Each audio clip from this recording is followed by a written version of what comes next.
ارے شرماؤ نہیں، فرحان اپنا ہاتھ بیلا کے آگے کرتا ہے، جس پر بیلا کبیر کے پاس سے فرحان کے پاس چلی جاتی ہے۔ بیلا نے ایسا کر کے کبیر کو ہوا دی تھی۔ پری تم نے یہ سب مجھ سے تو ڈسکس ہی نہیں کیا، میں نے تم سے پوچھا بھی تھا۔ چلو کوئی بات نہیں، لیکن یہ قسط مجھے ساری زندگی یاد رہے گی۔ کبیر اپنی داڑھی پہ ہاتھ پھیر کر سب کے سامنے بیلا کو شرمندہ کرتا ہے۔ بیلا یہ سن کر شاک رہ جاتی ہے، لیکن وہ تو تم نے شرط۔ بیلا اتنا ہی کہتی ہے، تب کبیر اس کی بات کاٹ دیتا ہے۔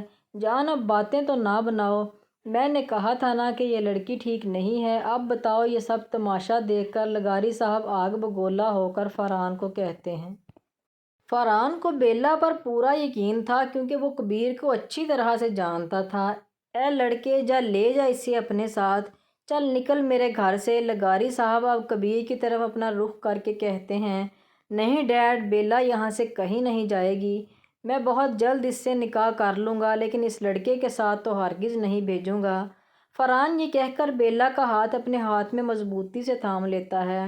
کبیر یہ دیکھ کر بیلا کی طرف غصے سے دیکھتا ہے، جس وجہ سے بیلا ڈر کر فرحان کے ساتھ چپک جاتی ہے۔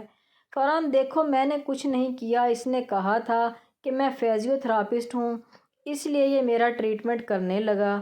بیلا نے فرحان کو ساری سچائی بتائی۔ واہ لڑکی، مان گئے تمہیں۔ اگر میں فزیو تھراپسٹ ہوتا تو تمہارا یہ منگیتر بھی فزیو تھراپسٹ ہونا چاہیے، کیونکہ ہم تو ایک ساتھ ہی پڑھتے آئے ہیں، ہے نا انکل جی؟ اور اگر ٹریٹمنٹ کرنا بھی ہوتا تو میں ویسے بھی کر سکتا تھا، تم میرا کچھ نہیں بگاڑ سکتی تھی۔ بس بہت ہوا، نکل میرے گھر سے۔ لغاری صاحب جیسے ہی بیلا کا ہاتھ پکڑ کر لے جانے لگتے ہیں، فرحان فوراً آگے آتا ہے۔ رکیے ڈیڈ، میں ایسے نہیں جانے دے سکتا بیلا کو، آپ نکاح خواہ کو بلائیں۔ اب ہمارا صرف نکاح ہوگا، وہ بھی کبیر کے سامنے۔ فرحان یہ کہہ کر کبیر کو دیکھتا ہے، جو اپنی آنکھوں میں چنگاری اس پر برساتا ہے۔ بیلا یہ سن کر فوراً اپنا ہاتھ چھڑوا کر فرحان کے پاس آ کر اس کا بازو پکڑ لیتی ہے۔ دیکھو فرحان، میں نے صرف تمہارے بارے میں سوچا ہے بچپن سے اب تک۔ انفیکٹ میں اس شخص کو تم سمجھ کر اس کے ساتھ آ گئی۔ مجھے نہیں پتا تھا کہ یہ گھٹیا انسان اس حد تک گر جائے گا۔ میں بس اس کی باتوں میں آ گئی تھی، جو کہ میری سب سے بڑی غلطی تھی۔ پلیز تم مجھ سے نکاح کر لو، میری عزت بچا لو۔ میرے بابا اکیلے ہیں، اگر چاچو نے تمہیں یہ سب بتا دیا تو ان کا کیا حال ہوگا؟ بیلا جذباتی ہو گئی۔ بس چپ ہو جاؤ۔ فرحان اس کی بات کاٹ دیتا ہے اور اس کے کندھے پر مان بھرا ہاتھ رکھتا ہے۔ کبیر کو بیلا کی باتیں تیر کی طرح چبھتی ہیں، اوپر سے فرحان اس کے کندھے پر ہاتھ رکھ کر کبیر کو اور غصہ دلاتا ہے۔ انکل، آپ اپنے بیٹے کو کہیں کہ وہ بیلا کو چھوڑ دے، اسے نہیں پتہ یہ کتنی بڑی ڈرامہ باز ہے۔ اگر اسے عزت کا خیال ہوتا تو مجھ سے بھی تو نکاح کا کہہ سکتی تھی۔ یہ کہہ کر وہ بیلا کی طرف دیکھتا ہے اور ایک سلگتی ہوئی مسکراہٹ اچھالتا ہے۔ لغاری صاحب بیلا کو باہر کی طرف دھکا دے کر اپنے کمرے میں چلے جاتے ہیں۔ ابھی بیلا منہ کے بل زمین بوس ہونے لگتی ہے کہ سامنے سے کبیر اسے تھام لیتا ہے۔ بیلا کو کبیر کا چہرہ دھندلا سا دکھائی دیتا ہے، جس کے بعد وہ بے ہوش ہو جاتی ہے۔ فرحان فوراً بیلا کے پاس آتا ہے، لیکن کبیر اپنا ہاتھ آگے کر کے اسے وہیں رکنے کا اشارہ دیتا ہے۔ تیرے قسمت میں نہیں تھی یہ افسوس، اور ہاں، آئندہ کے بعد پریشی ابابیل کے پاس بھی مت آنا، نہیں تو میں تجھے چھوڑوں گا نہیں، کیونکہ بہت جلد یہ ابابیل کبیر خانزادہ کی بننے والی ہے۔ وہ یہ کہہ کر رکتا نہیں ہے، بلکہ اسے باہوں میں بھر کر واپس چلا جاتا ہے۔ اسے جب ہوش آتا ہے تو اپنے ارد گرد نظر دوڑاتی ہے۔ یہ ایک چھوٹا سا کمرہ ہوتا ہے، جہاں صرف ایک بیڈ، تھوڑے سے فاصلے پر ایک لوہے کی الماری اور ایک صوفہ دکھائی دیتا ہے۔ پھر اچانک تھوڑی دیر پہلے ہونے والا منظر ایک فلم کی طرح اس کے سامنے آتا ہے۔ وہ فوراً بیڈ سے اترتی ہے اور اتنی دیر میں ایک عورت اس کے کمرے میں آتی ہے، جس کے ہاتھ میں ایک ڈش ہوتی ہے۔ ڈش بیلا کے سامنے رکھتی ہے۔ بیلا کو بہت شدید بھوک لگتی ہے، اس لیے وہ فٹافٹ کھانا کھا لیتی ہے۔ وہ عورت واپس جانے لگتی ہے تو بیلا اس سے سوال کرتی ہے، دیکھو میں نے بغیر کسی چوں چرا کے کھانا کھایا ہے، اب پلیز مجھے بتاؤ کہ میں کہاں ہوں؟ بیلا اس سے درخواست کرتی ہے، بیٹا یہ اس گھر کا کوارٹر ہے جہاں اس گھر کے سرونٹ رہتے ہیں، اور خان آپ کو یہاں لے کر آئے ہیں، آپ کو جاب کی ضرورت تھی نا، اس لیے۔ اور ہاں بیٹا، وہ رہا آپ کا سامان۔ یہ کہہ کر وہ سامان کی طرف اشارہ کر کے واپس چلی جاتی ہے۔ یہ سنتے ہی بیلا کے ہوش اڑ جاتے ہیں۔ خان مطلب کبیر خانزادہ، وہ یہاں مجھے سرونٹ کے طور پر لایا ہے، مجھے یہاں سے جلد از جلد نکلنا ہوگا۔ یہ کہہ کر وہ دروازے کا رخ کرتی ہے، جب وہ سامنے اسے کھڑا پاتی ہے۔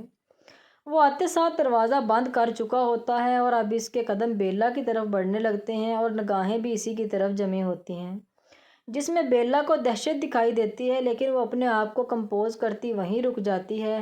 تم نے میرے ساتھ اچھا نہیں کیا، ہٹو میرے راستے سے اور دروازہ کھولو، یہ کیا گھٹیا پن ہے۔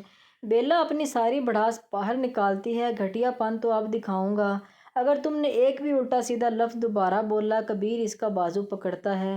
دیکھو، اس گھر میں تم ایک سرونٹ کی حیثیت سے ہو، لیکن جلد میرے نکاح میں ہو جاؤ گی، لیکن پھر بھی رہو گی نوکر ہی، تو یہ نخرے مجھے تو بالکل نہ دکھانا۔ آئی بات سمجھ میں؟ کبیر بیلا کا ہاتھ اپنے ہاتھ میں دبوچتے ہوئے کہتا ہے۔ ایسے گھٹیا واہیات انسان کو تو کسی کو بھی پسند نہ ہو، اور یہ تمہاری بھول ہے کہ میں تم سے نکاح کروں گی۔ کتنی پیاری ہو یار، دل کر رہا ہے ابھی ٹیسٹ کر لوں، لیکن نہیں، وہ کہتے ہیں نا، صبر کا پھل میٹھا ہوتا ہے، اور یہاں تو مجھے پورے کا پورا ثمر ملے گا۔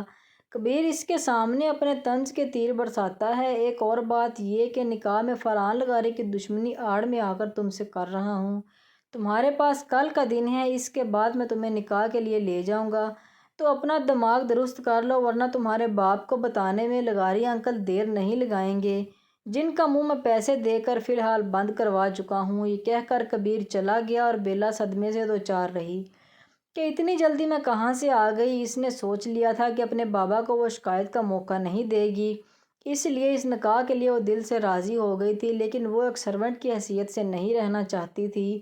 کبیر سے سرونٹ کے طور پر جولی اور اپنے باپ کی وجہ سے لایا تھا، وہ نہیں چاہتا تھا کہ اس کے نکاح کی خبر ان تک پہنچے۔ فرحان کو جیتتے ہوئے دیکھنا اس کی فطرت میں نہ تھا، اس لیے اس نے یہ فیصلہ کیا کہ وہ جلد سے جلد بیلا کو فرحان سے بیوی کی حیثیت سے ملوائے گا۔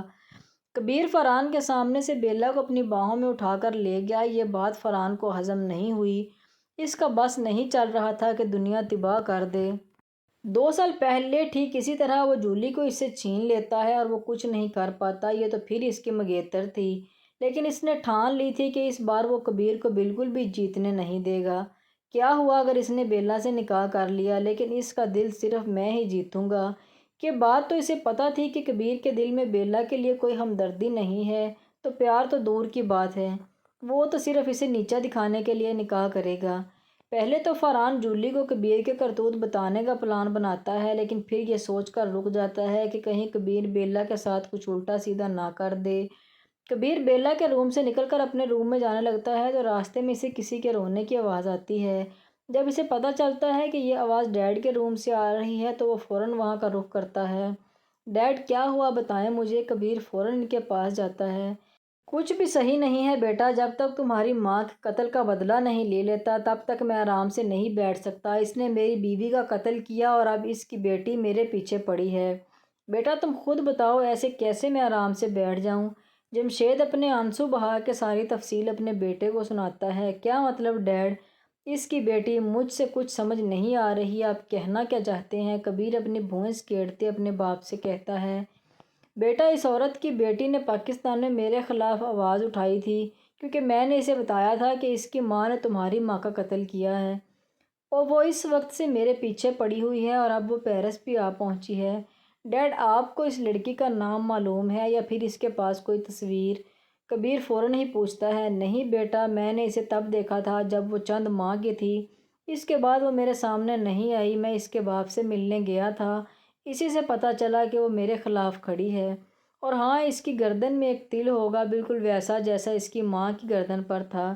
ڈیڈ آپ کو کچھ بھی نہیں ہوگا، اور رہی بات اس لڑکی کی تو میں اس کو پاتال سے بھی ڈھونڈ نکالوں گا۔ کبیر کی آنکھوں میں ایک نفرت کی آگ ہوتی ہے، یہ دیکھ کر وہ روم سے باہر چلا جاتا ہے۔